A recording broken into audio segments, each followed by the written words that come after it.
Wednesday, April 23rd. Hard to believe. Rob Brown, Brendan Martin here. Got another great show for you. I got a big lineup. At that coffee, I got mine. Gotta hot have it. Coffee. Gotta have it. We got reversed today. Yeah, we're gonna get that iced coffee's good. Take a picture. And Brendan always says this: take a picture with your phone of the QR code. We're live streaming on X and our YouTube channel, which is growing. A lot of great content on there. Morning up through the night, do the Buddy Martin Show at night. Share it with friends and get pen and paper handy because class is in session. We're going to start with Anwar Richardson, orangebloods.com. Oakley McFerrin, the intern with us in Auburn. Dudley Dawson, hogville.net. Vince Ferrara on the Hill in Knoxville. And Jacques Doucet, Channel 9 in Baton Rouge. And we're going to hit all 16 SEC schools with you. Hey, who's having more fun than the Texas Longhorns? I don't know. They're number 1 or 2 in every men's and women's sports ranking that you see. Anwar, I got to say, this first year in the SEC, you just used the word in the pre-show opening, busy. But first off, I want to tell you how much we appreciate you. You're hard to get hold of because you're a busy man, but I want to bring you on a lot more often because you are so good and thorough. A Lakeland, Florida native, but you're now in the land of these guys. How you doing? Yeah, it's good. Well, what makes me busy is I got kids, man. Yeah. It's not always the work. Look, he's putting his hands up, man. I got a kid in middle school. I got a kid in elementary school. I got drop-offs in the morning. I'm trying to get ready for the shows. Like summer's coming, 100 days of hell right at you, brother. Yeah, man. I'm gonna miss those teachers. I'm gonna miss them. Like I miss them. I love those teachers. It's like it's almost like that they're gonna leave you, and you just want to hug them and say, "Come on back," right? It's like I love you. Just come back in August. Absolutely, man. I have 3 now, 4, and it's nothing more fun. Anwar, let's talk about Texas, man. Football, golly, when I was coming up, you had Darryl Royal, and then Fred Akers came in, and Texas is just, to me, it's such a brand. It's the biggest brand, according to the Wall Street Journal, in the SEC. Fan interest, how do you gauge it so far in the first year of the SEC? Because everywhere you go, you seem to run into the same kind of passion. It's got to be a good match. I mean, it's been a good match. Like, I think that the question has been answered. I think there was a lot of questions for people that, how is Texas going to adjust to the SEC and how would they be able to handle the pressure of the SEC? And I think you can say just fine. You've seen them come in and really from day one, even before that, right? Even before they got into the SEC, even you go back to that Alabama game that they played when they were still in the Big 12 and they went into Tuscaloosa and beat them by double digits.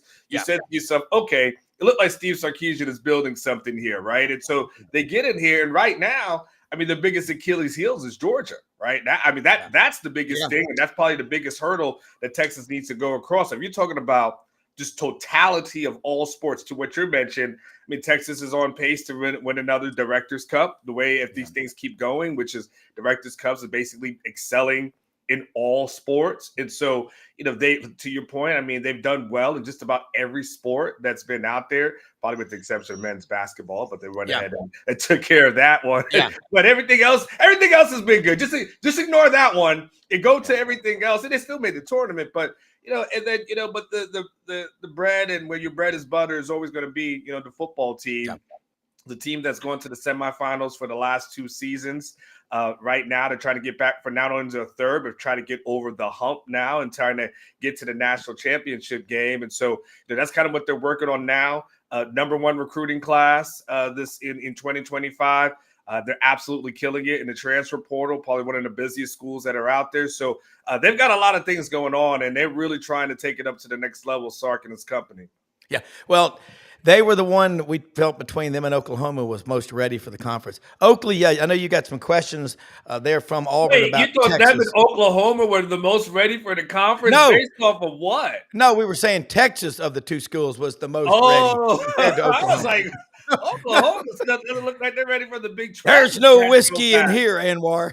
It's cool if it's a drinking show in the morning. Like There's a judgment-free zone. Just give me a second to go get my Yeti. That's what I'm saying. Go get you. Look, this coffee's loaded, brother. Okay, that's all I'm saying. No FCC violations here. Right. I'm a soccer dad. Don't ask me how I get all my drinks into this. Anwar, we are like the same guy, man. Like I'm a soccer dad. I travel soccer every weekend. I'm going to Jacksonville this weekend for like 3 days of hell in like the hottest heat ever. And I get it. It's almost done though. Tryouts around the corner. Yeah, no, our tryouts are done, and man, we were in Florida just in the early part of the year. My kid is probably playing MLS next year. We'll just talk off air. We'll talk off there. All right. No, it is fun. Oakley, you're watching what's going on around the SEC in Texas, and Oakley, our intern Anwar, he could be a lawyer. He's very good with the lead questions. Let's find out. Yeah, switching over to football a little bit. Spring ball just happened. We're getting ready to get into the summer ball. I was wondering, like, how y'all really have one of the youngest receiving corps in the country, and with a first-year quarterback, I wanted to know how the passing game was looking in spring practice. Well, unlike most programs, spring ball is not over for Texas. So this is actually the last week of spring ball for them. They've got practice, one more practice on Thursday, and then another one on Saturday. There's no spring game for Texas this year. I think that's going to be a trend that's going to, be for just about everywhere at some point. Sark wanted to really drill down on fundamentals. When their season ended, they started back on winter conditioning 17 days later. So for Sark and them, it was saying, man, we just really need to work on the fundamentals. To your point, Texas was able to get a lot of good 2 5-star receivers with Jamie French and Khalil Lockett. They signed in the 2025 class. Another big body receiver by the name of Michael Terry and a guy by the name of Dale McCutcheon. So they were able to bring those guys in. Now, they didn't have a lot of veterans. This is one of these years where Texas didn't have a ton of veterans like maybe you saw in the previous years.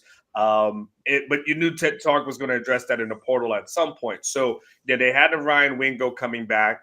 Feel good about him. He was a freshman last year. He was a former 5-star as well. But they had him coming back. They had DeAndre Moore. But both of those guys kind of got dinged up a little bit during spring ball, and they kind of got shut down for the rest of the spring. So you don't really see a bunch of them. So you see a lot of the freshmen who've been in there working with Arch Manning. And then Texas also went out in the transfer portal just last week. They acquired a guy by the name of Emmett Mosley, who was at Stanford, to basically give them a little bit more. He's still a young guy, but he's a guy that they recruited out of high school. He was suffering an ACL injury, so a lot of teams backed off of him, suffered ACL injury going into in the senior year. I went into Stanford. I was the best receiver on campus there. I was able to go in the portal. Texas picks him up. So I think that there's a lot of talent that's on this roster, and he's working with Arch Manning, so he's going to make everybody look better. But it's not like the proven talent where you say like, oh, they got a Matthew Golden, right? And oh, they got an Isaiah Bond, where those guys probably check all the boxes. But they feel really good about their growth and development, and they feel really good about where those guys are at. And again, they feel good about Arch. And if you have Arch, that probably helps you out as far as the receiver question. Yeah, kind of a follow-up to that. He's handled all that pressure really well. And growing up in Memphis, I've seen, his grandfather, Archie, at so many different touchdown and quarterback club meetings. I asked him that, one time about raising kids. How did he do it? He said, you just got to love on them a lot, no matter what they do. Spend a lot of time with them. But you've had a chance to talk to Arch. Is he as advertised? He's a guy that he's been in the spotlight for so long, so for so long that I don't think it's new to him by any stretch of the imagination. But he's also a guy that says, hey, I still want to be normal. Like I still want to be a normal thing. The thing about the Manning family that they've always kind of emphasized is that, yes, he's a Manning. We get that. But he's also a kid, right? And we don't want to take that kid part, away from him. They let him play basketball probably up until senior year, but he was playing basketball. His team won a state championship, right? He could dunk, by the way. He can really get up there. If you ever find some highlights of him, but he's always been kind of humbled. And here's how Arch is different than the majority of kids who are out there. If my name is Arch Manning and Quinn Ewers decides to come back for another season when I thought I was supposed to be the starter, a lot of people across the country would have went into the transfer portal. They would have said to themselves, you know what? I'm not going to sit behind this guy. I'm a 5-star. I'm a Manning. I sat 1 year, but that's fine. I got to sit another year. He sat. That's why I say to anybody, if Arch Manning can sit his ass down and say, you know what? I'll wait my turn. There's no excuse for any other athlete in the country to say, I don't need to sit down and wait my turn. So you want to know what he's like. He's a guy that if he decided when Quinn Ewers is going to come back last season, because the plan was that Quinn was supposed to go pro after that 2 years ago. So he wasn't supposed to come back last year. And that when Quinn's draft stock wasn't as high as he wanted it to be. Yeah. And so Quinn comes back and kind of throws off the plan.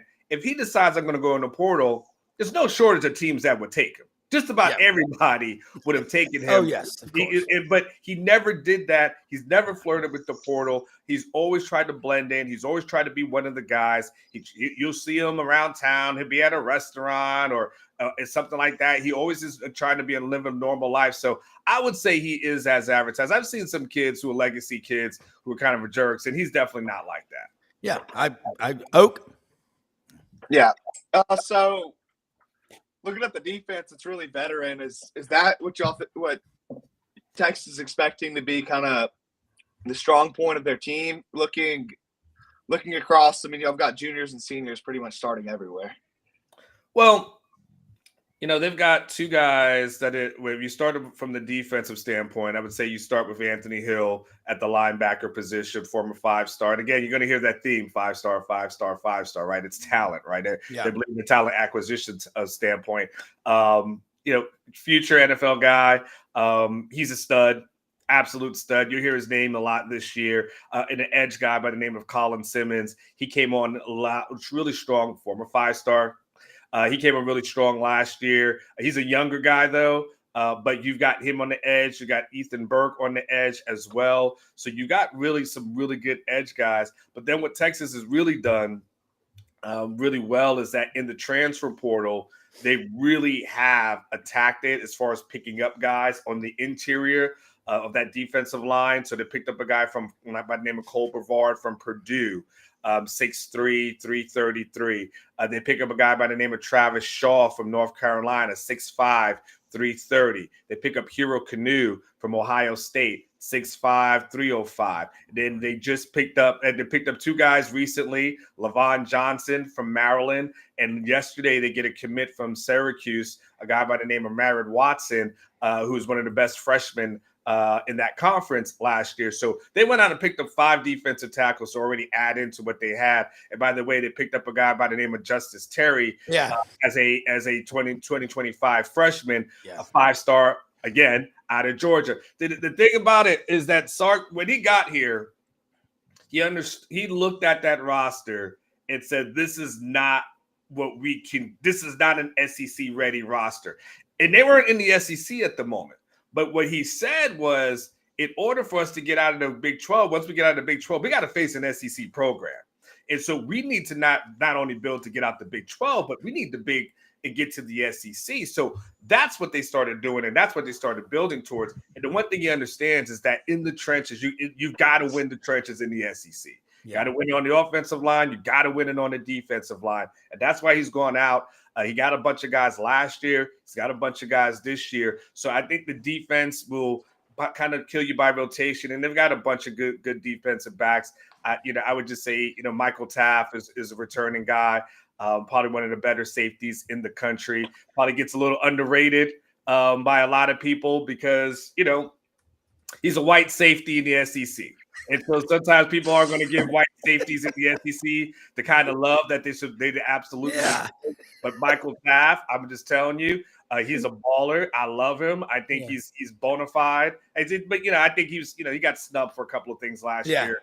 But I think that has a lot to do with it. And Jalen Gilbo will be a guy that replaces John A. Barron. John A. Barron, the cornerback, will probably hear his name called on day one of the NFL draft, was the best quarterback in the country. They'll put in a guy by the name of Jalen Gilbo. They expect to be just fine. Well, remember Oakley, Justice Terry out of Manchester, Georgia, right next to Callaway Gardens. We saw his picture, and I said, that's the first guy that gets off the bus when we go on the road. He is a full road man, as they say in the South, and I expect him to play right away. I would think we would all agree. It sounds like describing Alabama's roster when Nick Saban was there, when you keep going 5-5-5, high 4. And are they one? I know you. One more question before we're not keep you too long, but in the state of Texas, there's about 400 D1 players a year come out of the state. Is Texas back to dominating in state? I know A&M could use the SEC for a while, but those days are over. I think it's hard to dominate. This is a bigger question, big picture question or answer rather.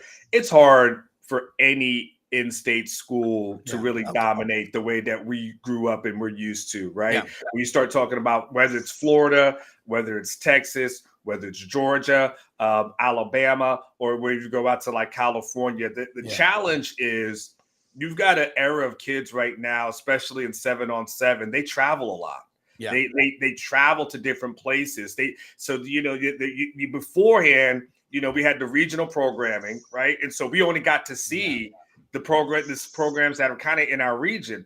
Now kids can watch anything. They can go anywhere. They can get on a Saturday and they can watch any program in the country, right? But I think geography is just not a thing anymore. Like these kids look at it and they look at all these different places that they can go. And then, they start taking these unofficial visits as freshmen and sophomores, right? And so now all of a sudden they're traveling all throughout the country. And so I think the world for this generation is a lot bigger than our world was. Like we just grew up and you just wanted to go to state school and you pick, I lived in Florida, right? You either like Florida or like Florida State. That was our choices. No one thought about liking Georgia or Alabama unless your family is from there. Like it just didn't make any sense. So, Texas is really good in recruiting, and they always want to get the top guys in the state of Texas. But they also understand that more so than trying to dominate the state, because you look at Texas A&M right now. If you pull up their commit list, I don't have it in front of me. But I want to say they maybe only have 2 guys in the 2026 class from the state of Texas at this moment. And they may have 10 commits or so, or 12 commits, something like that. So I just think the days of dominating and saying when you're going to build a wall around your state are kind of over. Texas will always obviously go after the top guys in state. But they'll also, when I mention the Justin Terrys of the world, when I mention, Khalid Lockett or Jamie French, these are, guys in different places. And so, and then of course the transfer portal becomes a great equalizer for all of us. Right. So I think Texas will go after that, but I think those days of just saying, the Mac Brown days where I got everybody, or Bobby Bowden or Steve Spurrier, right? Or even Nick Saban to a certain degree. I just think that's really hard to do with today's kids. Yeah, and Texas has always been a state that everybody shops at. It's kind of the place. And you get more now with the Oregons of the world, Oregon, coming in there. And so, now with NIL, you can just basically pick and choose to say, all right, hey, let me go after this top guy in this state. We'll drop a bunch of, cash on him. Yeah. And then it makes it really, really hard though. Yeah, and I've got a friend whose son is on the staff at Oregon. He said they've got to direct multiple flights every day, nonstop from Portland or Eugene to DFW. Oh, I'm sure it's for the bird watching.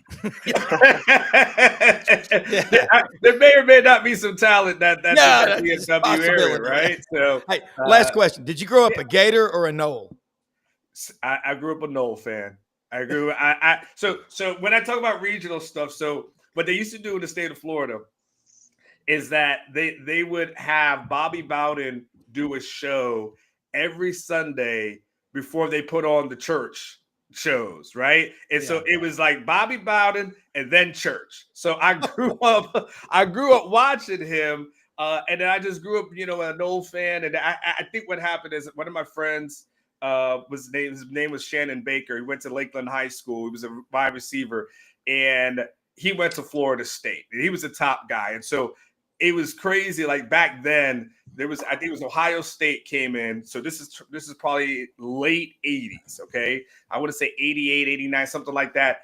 And they came in and they flew in on a helicopter, right? Yeah. And they landed on the football field. And we were like, oh, what is this, right? I mean, so he was like our hero. He was our hero. They went to Florida State, and I think that was kind of it for me at that point. I always loved the Noles, but then after that, I just became a Nole fan. Yeah, and now you're orangebloods.com. Hey, man, This is great stuff. We got to get you back on here very soon. Fantastic. Yeah. And let people know how they can follow you, because you are definitely worth following. You do put out a lot of content. Well, I appreciate that. Just real simple, first name, last name. Nothing sexy about it. Anwar Richardson. Yeah. Just real simple there. I got a YouTube show that actually will start at about top of the hour at 9 a.m. So if you guys want to get on, it's OB Live. I talk about a bunch of Texas things, but I'm an easy follow on X because I don't really tweet a lot, so you don't have to worry about me spamming you with anything. And I just spammed you. Is Perry Mason? Is he upset because I said I was a Florida State fan? Now, to be fair, Perry, I'm just gonna let you know I eventually went to USF. And we didn't have a football team at that time. So you got to understand that too. We didn't have a football program at that time. And then, now I just like watching games and going from that place. Perry, we all have our crosses to bear. So it's okay.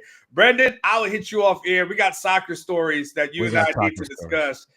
We got to talk about how to sneak these Yetis in. I got lots of them. I got multiple colors. I had the best thing in college, barnoculars. It was a pair of binoculars that had 2 8-ounce flasks in them, and you unscrewed the lens caps to drink.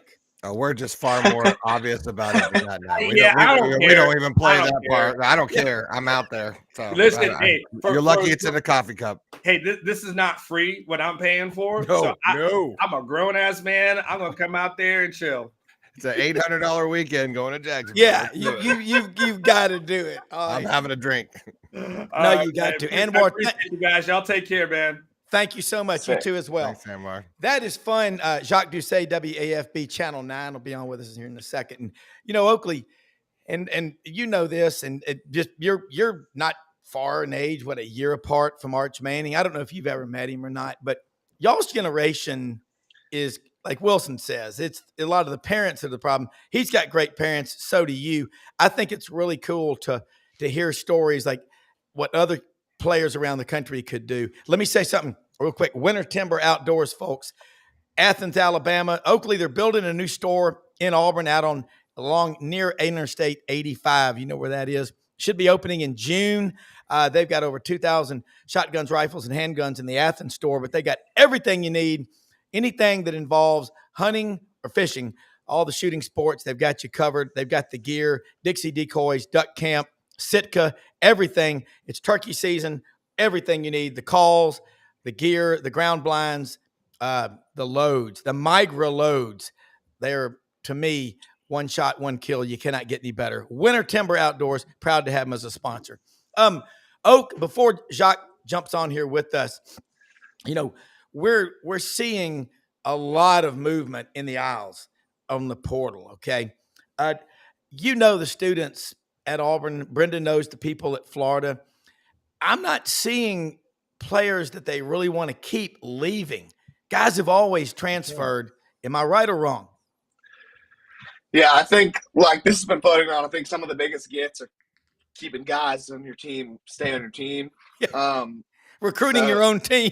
It's really true because you have your closing meeting after about a week after your last game, and guys are coming asking for money. And like we just saw with Chad Baker-Mazara, came, agreed to a contract, came back a few more days, didn't like it, wanted more money, and then entered the portal. So you really have got to spend time recruiting your own team almost just as much as recruiting new players. Did he get to take that money with him, or did he have to give it back? So it was rumored to be around $1 million, and whatever team he commits to has to pay that buyout to Auburn. So that's why it's up to the team.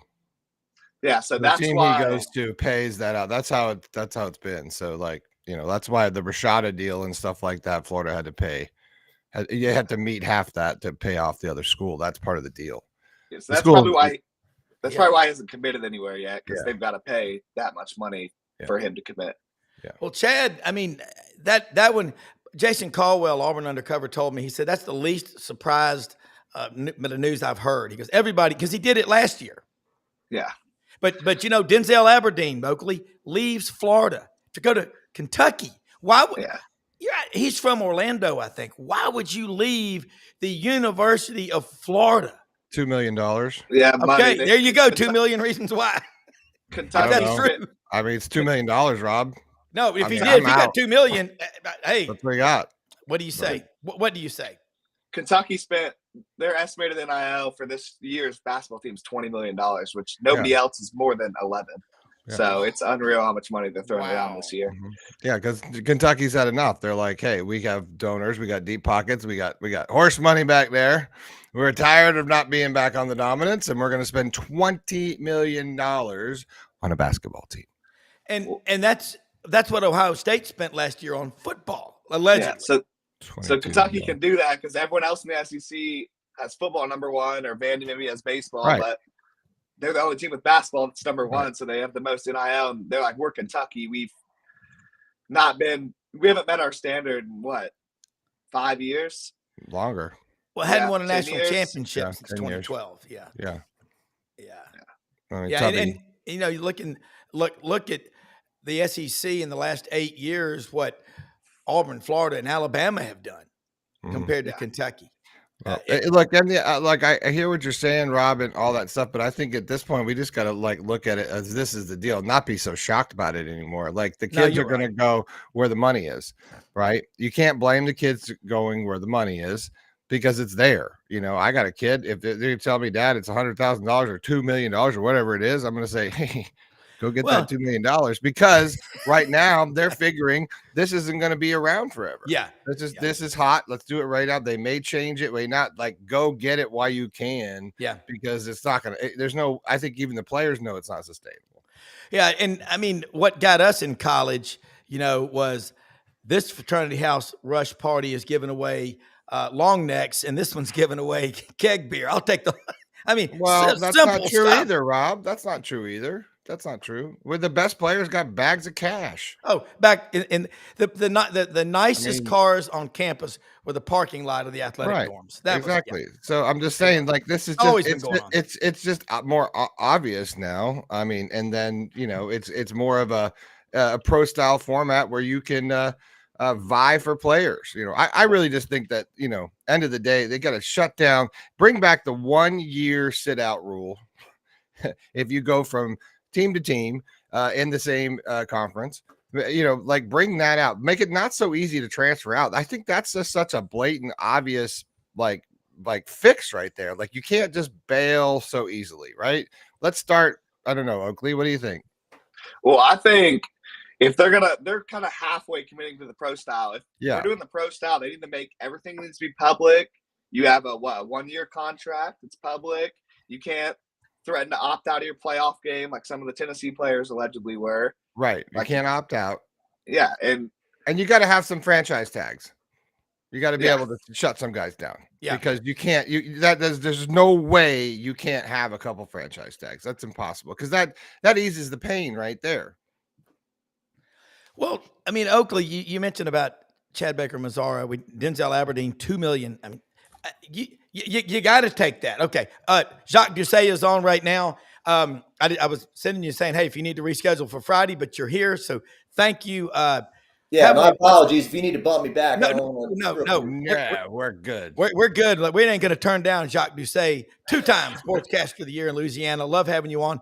Oakley McFerrin, the intern's here. He was just telling us about some of these NIL deals with Aberdeen from Florida to Kentucky. Chad Baker Mazzara, who knows? He could end up at LSU. They've got a big pile of money. What's going on down there? Football, basketball, baseball. By the way, you got an awesome set in the background there. Not too many guys have Emmys. You and Buddy Martin are the only two I know. Well, I'll tell you something funny real quick. So you want to see inflation? So I've been lucky enough to win Louisiana Sportscaster of the Year twice. So that was the first time, and then that was the second time. It's about a third of the. It's like going to your favorite restaurant. So your favorite restaurant, you're paying more money for, and the chicken fingers go from that big to like that big. So the cost of glass. What's happened? No, I don't want them to see this. I'm very appreciative. Thank you. Yeah. But everything's going good. LSU spring football just wrapped up. LSU baseball had a huge clunker last night. They got 10-run ruled at home by Northwestern State. Now, I don't think that's ever happened. A non-conference team coming in on a midweek and beating LSU by 10 runs in 7. Did a one-on-one with Kim Mulkey yesterday. That's going up at our website. Wow. So that's pretty good. My dad spoke Cajun French to Ed Ogeron on the levee on Easter Sunday. That's online. You can catch that. Cool. Can you speak Cajun French? Comme ci, comme ça. Not really. No, my dad speaks fluent French. It was the first language he learned. Back then, when you go to school in the 40s and the 50s, if they taught you speaking French, they'd hit you with a ruler or spank you. We speak English here. But it was the first language he learned, and he speaks fluent French. It was so fun. Well, it was so entertaining, like growing up, hearing him talk on the phone. He'd weave in and out of French and English. He'd be like, "Oh, mais je connais pas avec des ici." Oh, that's no good. Cracker Jack. Yeah. So I love it. Pierre Landash is watching right now. One of my LSU friends from Baton Rouge, lives in Memphis, and I'm sure he's in tears hearing that right now. Oakley, I know you got to go to class in a second. Got a question for LSU. Did you pick up any of that Cajun French? There'll be a test tomorrow at 9. I did not. I did go to 2 crawfish boils over Easter weekend though, so a little bit it of makes Cajun you a Cajun. There you go. Yeah. This is the time of year to eat those things. I'll tell you that. They're finally kind of getting big enough to have a good time. Yeah. But Oakley, you're watching LSU and everything. I know football is the key, and you're really good at doing research. He's a Steelers Nation fan, freshman at Auburn, the intern. But you got to meet Jacques this summer at Media Days when we're in Atlanta. It's Brendan will be there. Hopefully, we're going to stay at the Omni and have a lot of fun. Yeah, I think I actually met him a few years ago at one of the SC Media Days in Nashville. Yeah, Nashville. Yeah. So. But question on LSU. I'm looking at your front 7. Is that the best front 7 in the country? Is that the expectation? Defensively, front 7? Yes, sir. Yeah. Well, they lost their D-line coach, Bo Davis. They were really thrilled about getting him from Texas. They paid a lot of money to get him. And he's coaching the Saints now. Left. I think they were kind of, I don't know, they caught by surprise or not. I don't know if he didn't jive with Kelly or he just wants to get away from NIL and transfer portal and just, like Joe Brady. When people talk about Joe Brady becoming a college coach, a lot of people said, no, he's not interested in the talking on the circuit and dealing with parents and all that. He just wants to be in a building and coach football. So they lost their D-line coach. Ahmad Bro is coming along. So Kyle Williams is now the new D-line coach, who was a LSU great, played on the 2003 National Championship team, spent 13 years in the NFL. I think he was a 6-time Pro Bowler. So he's coaching the D-line now. And I think a lot of people spoke very highly of him. I talked to him before the spring game, and he reminded me that Dominic McKinley, one of the other defensive linemen they're really counting on, just turned 19 years old. So, they got some young guys there. Harold Perkins has been the biggest X factor, the biggest. It's like your summer go-to talking points on the radio. Should Pete Rose be in the Hall of Fame? What are they going to do with Harold Perkins? So Harold Perkins' first year, he flashes. He's really good. I think teams kind of scheme to take him out of it, and since then, it's like they're putting him in the wrong spot. They should put him here. They should put him there. Is he just not as good as people think? So I think he's coming off a knee injury, obviously. So, but you got all 3 Weeks brothers now at LSU. You got Whit Weeks, you got Wes Weeks. I think Zach is the younger brother, the youngest who's now on the team. So I think they've still got questions at safety. But I think the guy they got, the corners are pretty good. Delane Monsieur. Did I get that right? Virginia Tech. He came in. He's really good. And DJ Pickett, true freshman, the biggest recruit in the class. So, yeah, I don't know if they're one of the best in the country, but certainly I don't think they're going to be huge holes like there were in 2023 when they had a Heisman Trophy winner and 2 first-round picks on offense, and they couldn't, stop anybody, and that tanked the team. Yeah, that's a good question, Oakley. I think front sevens of LSU are legendary. And, you lose Bo Davis and then you bring in a guy like Kyle Williams, who you just introduced us to. That's pretty impressive. But Oakley, stay as long as you can. But I know you want to keep that 4.0 up, don't you? Yeah, I've got to get to class, unfortunately. But thank you for having me on. Y'all can find me at Oakley.McFerrin on all platforms. So he is the question. Look forward to seeing you in Atlanta at SEC Media Days, but I don't see you before then. All right. Take care. Thanks so much, Oakley. I'll talk to you after the show, after class, of course. All right. Let's bring in. I think the surprise of the day is Ed Ogeron speaking Cajun French with your dad. I bet he's fluent in it because he's from Bayou Lafourche. But we'll just keep you a couple of more minutes. We've got Dudley Dawson from Hogville.net up in the northwest corner of Arkansas. Vince Ferrara, the sports animal in Knoxville, covering Tennessee. Jacques, another thing, and I love it when we get the different SEC people that cover these teams, because we're an all SEC show, and then we've got a special we do the Buddy Martin show at night and Gators, and we got an Auburn undercover show. Y'all, the beat guys, the people that are on the ground, have forgotten more than we know. Another one I got to ask you, Jacques, you got to talk to Kim Mulkey, and she is such a powerful personality. She'll call out a reporter in the room, won't she? I know. Yeah, I saw that. I think, I've covered her for 4 years here.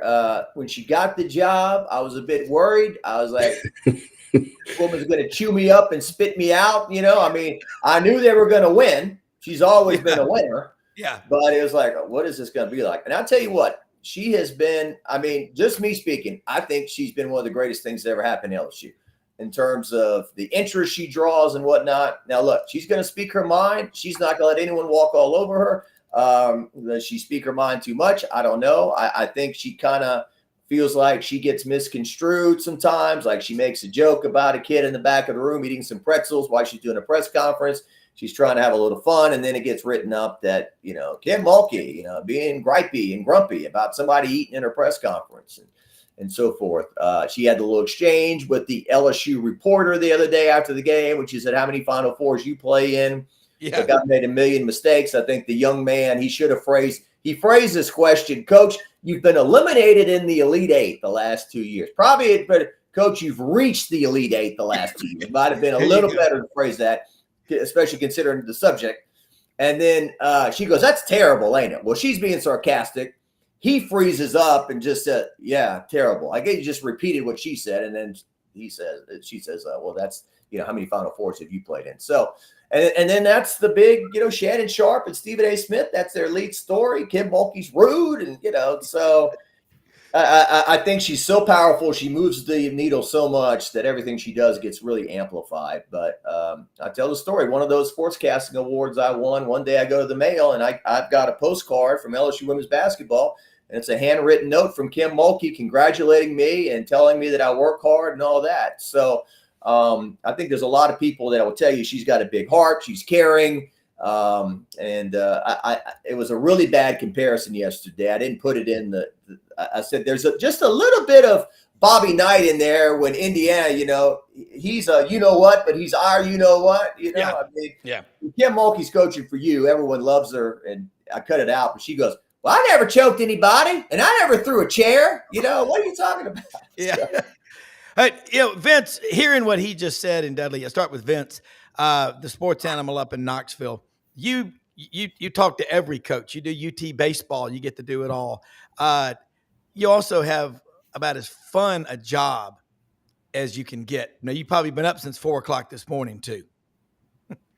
Yeah, there's no doubt. You do sports talk, do a sports talk show every day, do play-by-play and color on Tennessee baseball, do some television shows and more things that I'm probably not remembering right now because I'm tired. But yeah, it's fun. Go to press conferences, ask questions. I'm not afraid, and certainly even visiting a press conference, opposing coach press conferences, plenty of times for basketball as well. So yeah, it's fun. Love the league, and there's a wide range of personalities, and we get to see a lot of different things. And there's usually drama, and there's usually high level play in the Southeastern Conference. So just very honored to be a part of all of that. Yeah, it was interesting. Our intern Oakley McFerrin, he just left, but he went to MBA in Nashville. He said he's got 3 friends on the team at UT.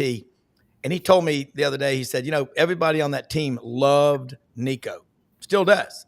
But there's other influences there. So that you got a new guy coming in from UCLA to App State, now to Knoxville. How's that being accepted? Well, as you would think, it was the reaction from Tennessee fans was, don't let the door hit you in the butt on your way out to Nico and his family, because of the way the exit happened. Especially, look, the dollars itself and wanting more money in the NIL. I know his family says it was about football and the offense and all that kind of nonsense that we know. If you say it's not about the money, it's about the money. Yeah. And so, that fans didn't like that. A lot of fans are still very old school. They don't get the NIL stuff.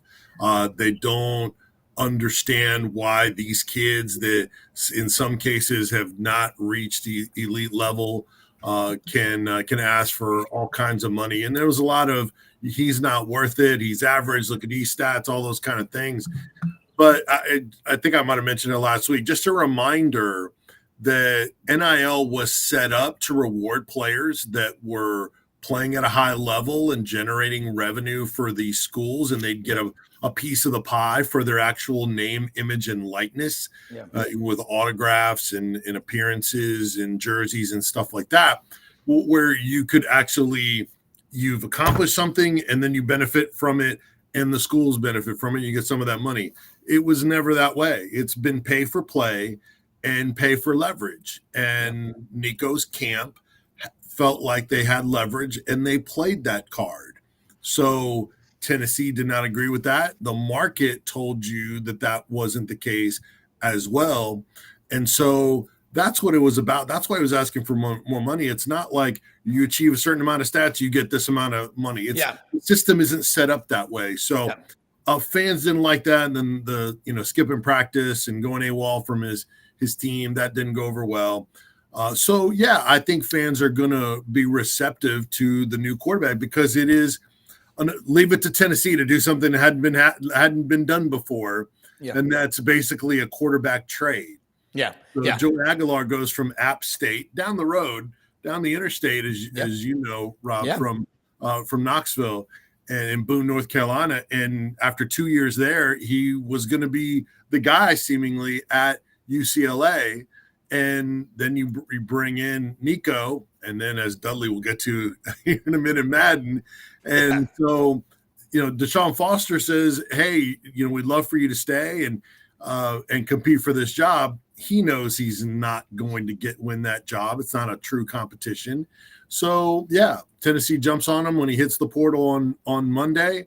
I think fans understand that Tennessee made a play for some, bigger name, more accomplished starters in Power 4 schools. That didn't play out. Some guys got raises from it in NIL, from Tennessee's interest. And then, Aguilar is the best that's there, with a guy that has a couple of years experience, and fans are going to be positive about him overall.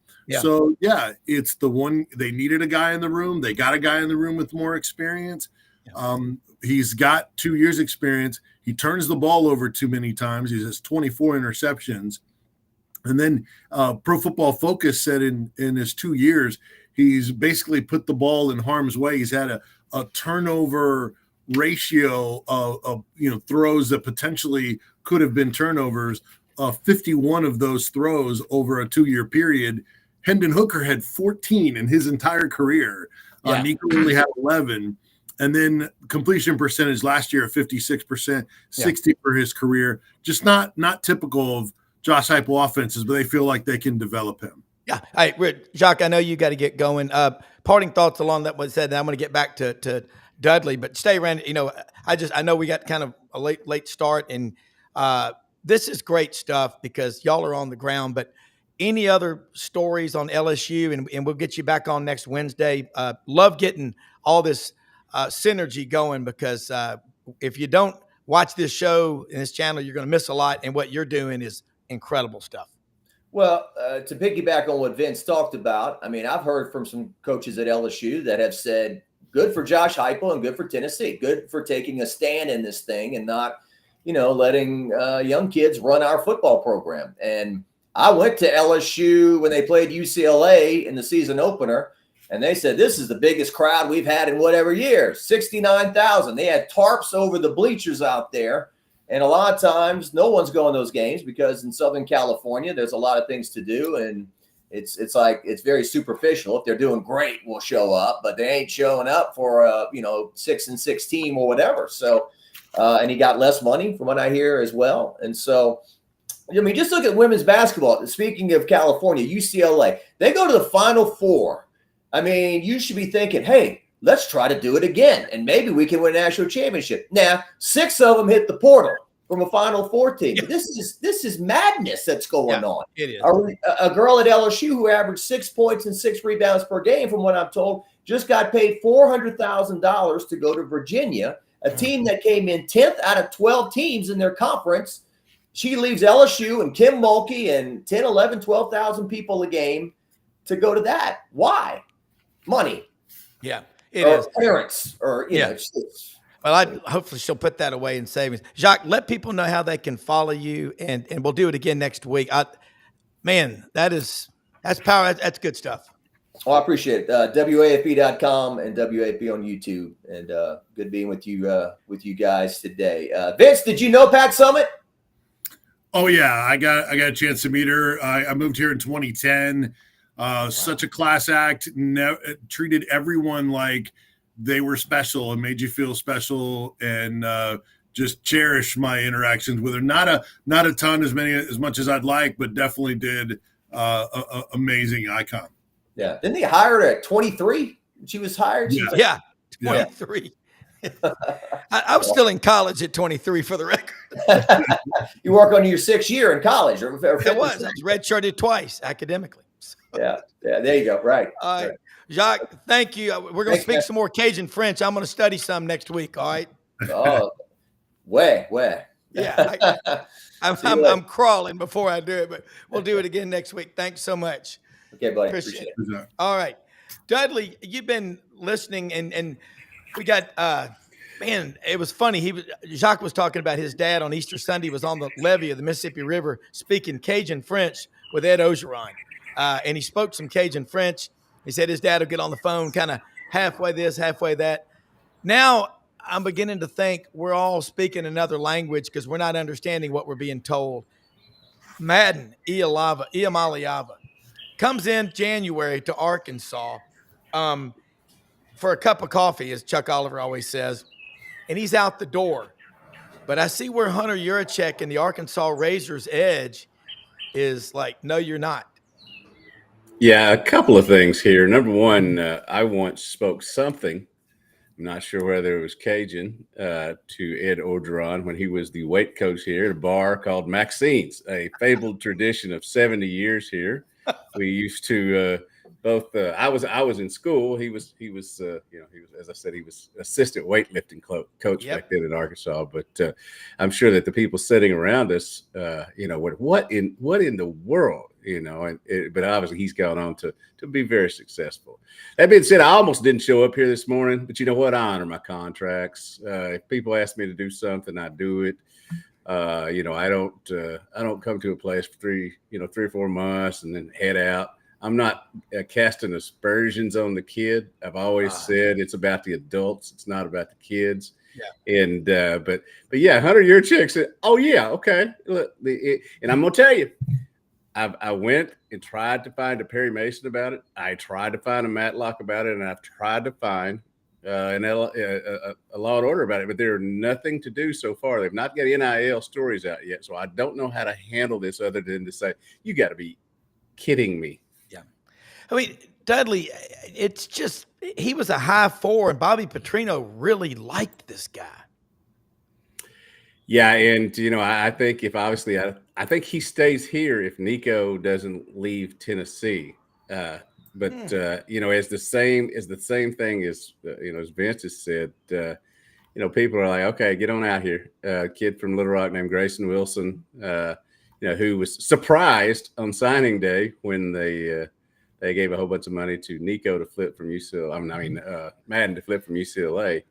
They're rooting for him now. Like Joey Aguilar and whoever at Tennessee, they're rooting for Grayson Wilson to come through and have a great career because he's homegrown. He's adhering to his contract. But this is why at the tail end of my career here that I'm gonna let the young ones like our intern just Oakley he can have it in about 10 years, right? Yeah. Well, it just, to me, contracts are contracts. And I don't know if Madden has spent any or all of that money yet, but the way contracts typically are written, he's got to pay back money. So it'd be fun to watch. Vince, we're about to find out because Arkansas got a ton of money to be throwing around here, and they're not going to let some dude walk out the door without having played a snap in a game. Yeah, again, the people that are the big super boosters didn't accumulate that wealth by being frivolous and stupid. Just the way it goes, Vince.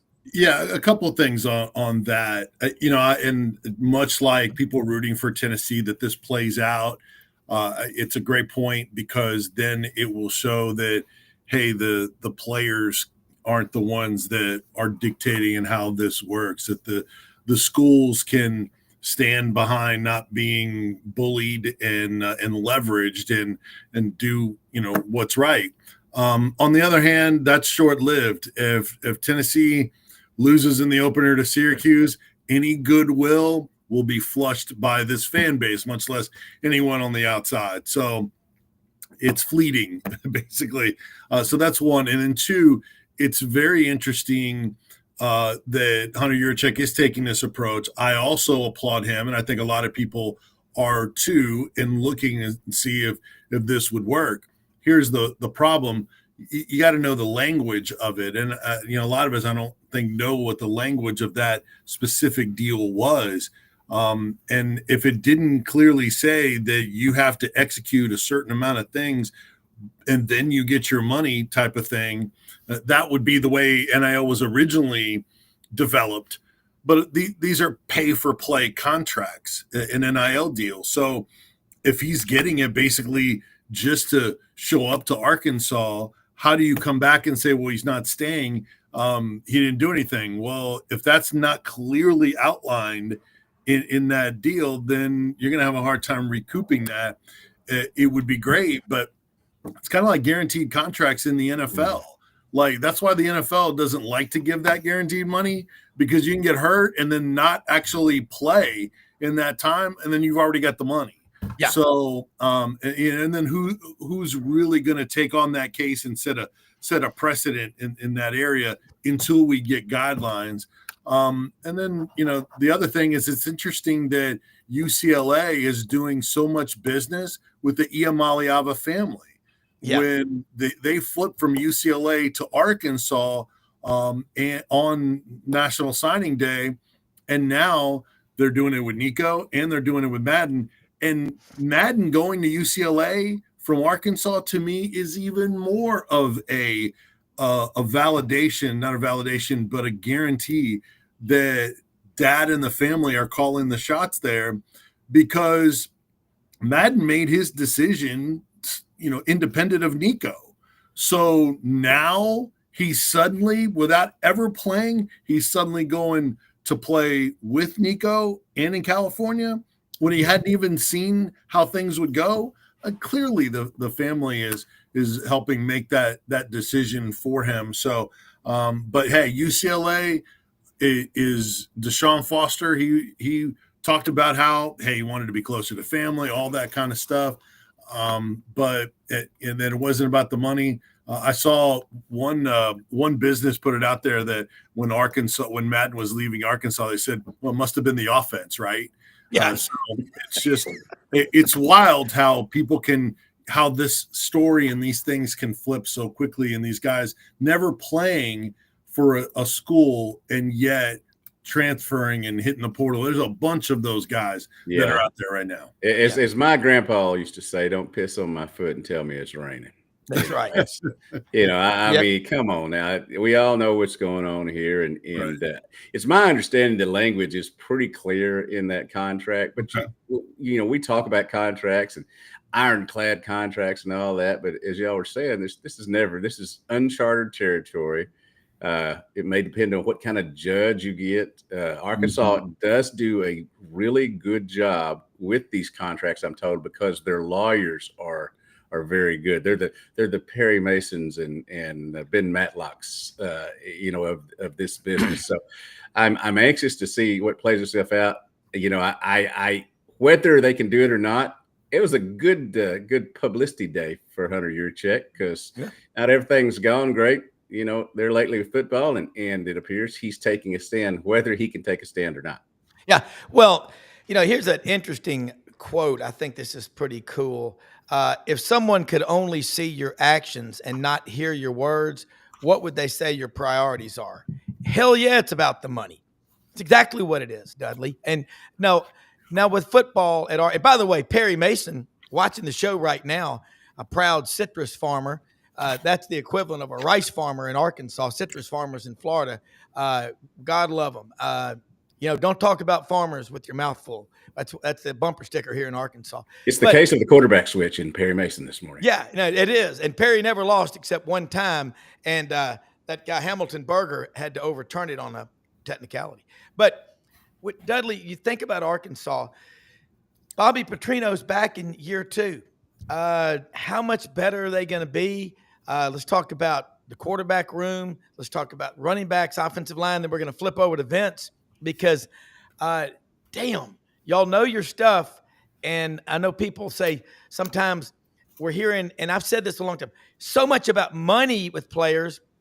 Let's talk about the guys that are there that love the school, they love the laundry, and they're ready to play ball. Well, seemingly every quarterback that's ever worked with Bobby Petrino in his second year has improved their ability to manage a game, to have a better feel for, what the game of football entails. It's not just throwing and running. And so I think that Taylor Green, as long as he stays healthy, is going to have a fantastic year. And, I think you got KJ Jackson, who not to be confused with KJ Jefferson. KJ Jackson would have and still will be the backup quarterback here. He was going to be the guy. Madden, they were saying all the right things about Madden. Now I wonder if they were saying all the right things about Madden at that press conference because they, had any idea that some of this was about to go on. But he did impress while he was here. They've got a kid coming in. I think he's coming in here later today named Trevor Jackson, who threw one pass last year at Florida State while redshirting, was the scout team quarterback. They got Blake Boda, who came from Coastal Carolina too. So they've got a number of quarterbacks, especially if Trevor Jackson goes ahead and commits. But, I think that I would not have wanted to be on the wrong side of a Bobby Petrino conversation these last few days, because, he doesn't praise you and then you leave him. Yeah. Yeah. Vince, obviously Perry Mason living down there, and I think he's in Lakeland or maybe Sebring or Avon Park, but been a fan of says you're the GOAT. I've been a fan for many years from afar because that's not that far from Tampa. Look, no. Vince, Mama, by the way, I'm just going to give a shout out. Go to Vanelli's Deli. I graduated high school with Charlie Vanelli and Phil. 21 years. I'm out there the other day, and they make this sandwich called the Mi Amore, which is Italian for love, I believe. Yeah. It is so good. And Charlie took me back in the kitchen and made some fresh penne pasta with the spaghetti meat sauce on it, fresh spinach and garlic bread. took it to my parents. My mother goes, this, so but Phil goes, now look, our sandwiches, we put the mortadella on the Mia More sandwich, and they make the fresh bread every morning, Vanelli's Deli, Exeter, and Farmington. And if you come to Memphis, Vince, I'm taking you to Vanelli's Deli. You may pass out. You may faint and go, Mamma Mia. My love, Mia More is my love. And right. Look, a lot of people don't want to take me out to eat, especially Italian restaurants. They're like, it's not going to be as good as your mom. I know it's not going to be like my mom's. I'm not comparing it. Let's go. I'm good. Yeah. And thanks to Perry. Appreciate Perry. Thanks for the kind words. He's a good dude, man. Wait, all right, Vince. Tennessee football. There's still going to be 105,000 rising to their feet here at Neyland Stadium on the banks of the Tennessee River. In just a few moments, the Pride of the Southland Band will come out and form the giant T. I still remember a couple of years ago up there for the Tennessee-Alabama game. I'm with my wife, Audrey, who is a Vol for life. And she was in tears because growing up, she never missed a UT football game with her dad, watching it on TV, in person, or on the radio. And I got her a T-shirt the other day in Memphis at Oh Great, this food place in Collierville, called Smokey Show. And it's Smokey the Hound. Mm-hmm. Tennessee, she wears it proudly. So let's talk checkerboard orange and white. Orange and white. Yeah, it's been all about the quarterbacks. I mean, a lot of Tennessee fans are done with the Nico conversation, that aspect of it. Yeah. To me, you can't just remove it. I mean, when Deshaun Foster is talking about Nico and his exit and why they brought him in and things like that, like people act like Tennessee just dated Nico for a couple of weeks and then you could just, like, whatever they do, it doesn't matter. You know, that you didn't know them, you weren't in a relationship long enough, but they were married and had kids together. You can't just have them go away and not be still a part of your life. Tennessee fans, they want to move on from it, but they're not going to totally be able to move on from Nico as long as he is there and playing ball. And look, he's not in as good a situation, so maybe he won't have the success. But I know in that quarterback trade, Joey Aguilar is in a much better situation than he would have been at UCLA. Now, Tennessee needs to do more in the portal. So the portal watch has not stopped at Tennessee because the quarterback situation looks like it is done. Although, keep in mind, it's also a commitment at this point. Honestly, for both. I don't think UCLA has officially announced the signing of Nico, and Tennessee hasn't officially announced Aguilar. So who knows what kind of craziness can still happen in this QB trade. But Aguilar is exactly what Tennessee needed. And he's going to need to be coached up, but he's got ability. He's got Tom Luganbill. I don't know if you guys have had him on the show. Tom is awesome, works for ESPN, with longtime national director. I'd love to get him on. He's Georgia Tech quarterback.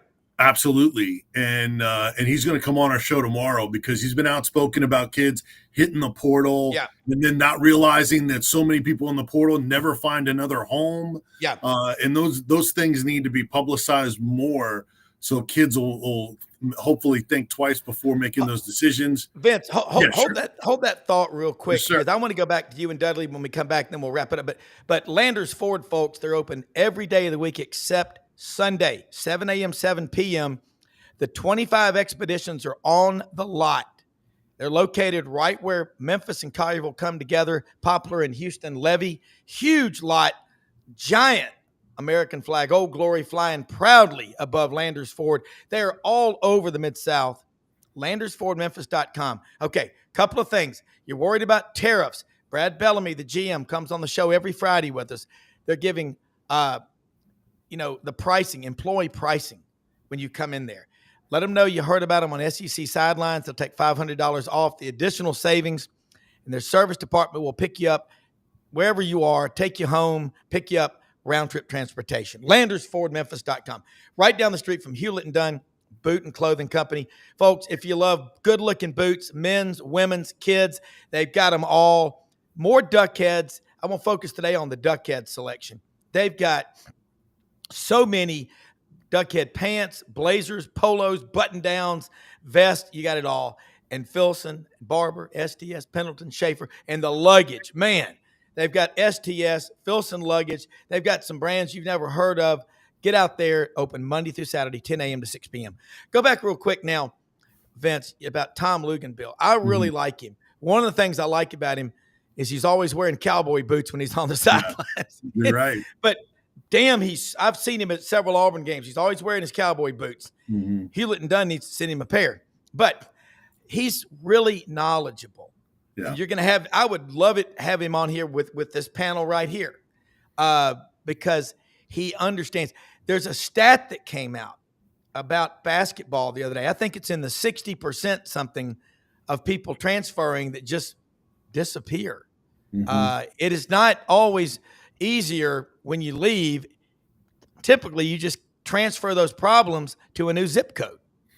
Yeah, there's no doubt. And, he used to be the national director of recruiting and still covers recruiting for ESPN. So he's got great perspective. We're going to have him on to talk about Jake Merklinger and George McIntyre because he knows those guys.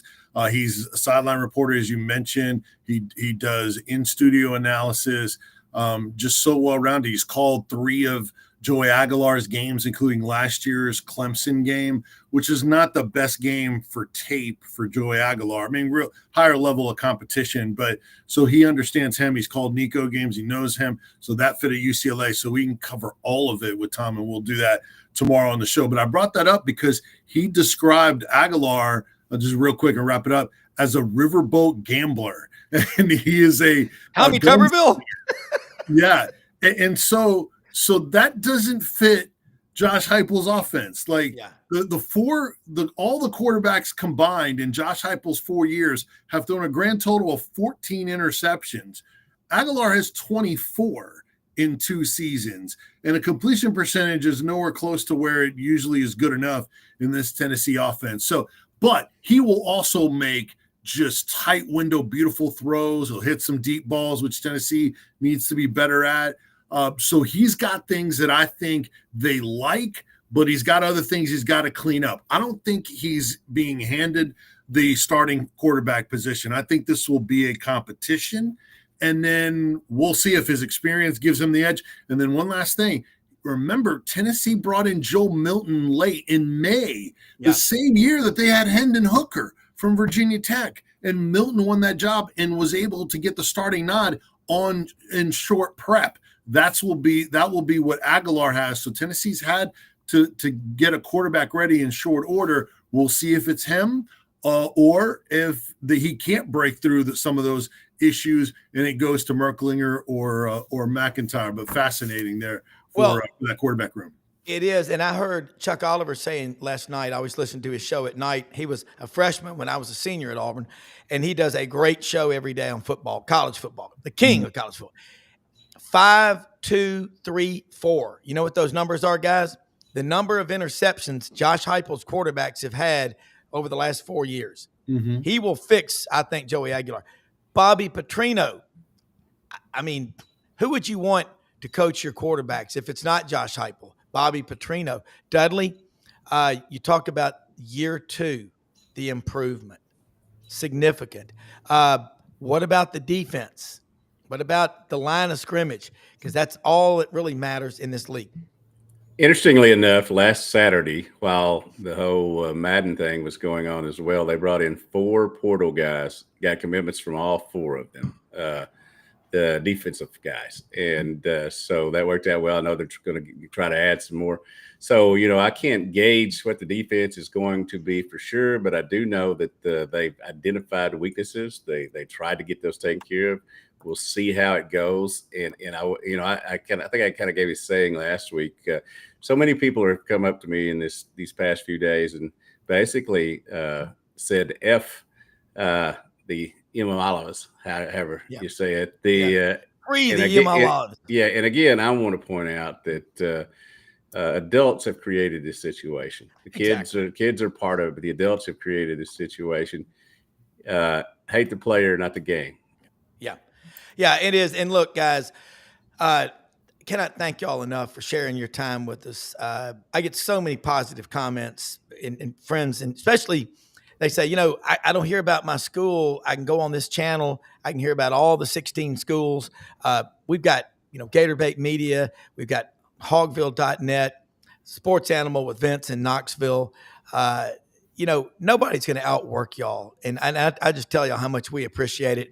And it's going to be here before we know it. Football season really starts Monday, July 14th at SEC Media Day. So look, Vince, I know you got to go to a meeting.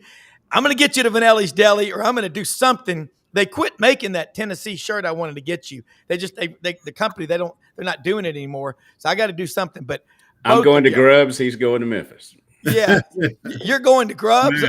You'll go to Blue Jays. But for executive producer Brendan Martin, the best in the world, Anwar Richardson, Jacques Doucet, all of y'all, everybody watching, thanks so much. Most often we see the face of Christ in the least among us. Go out and help people today. You will be better for it. So will they. Thanks for watching. See you later today. Auburn Undercover, 5 p.m. Eastern. Thanks. Good night, John Boy.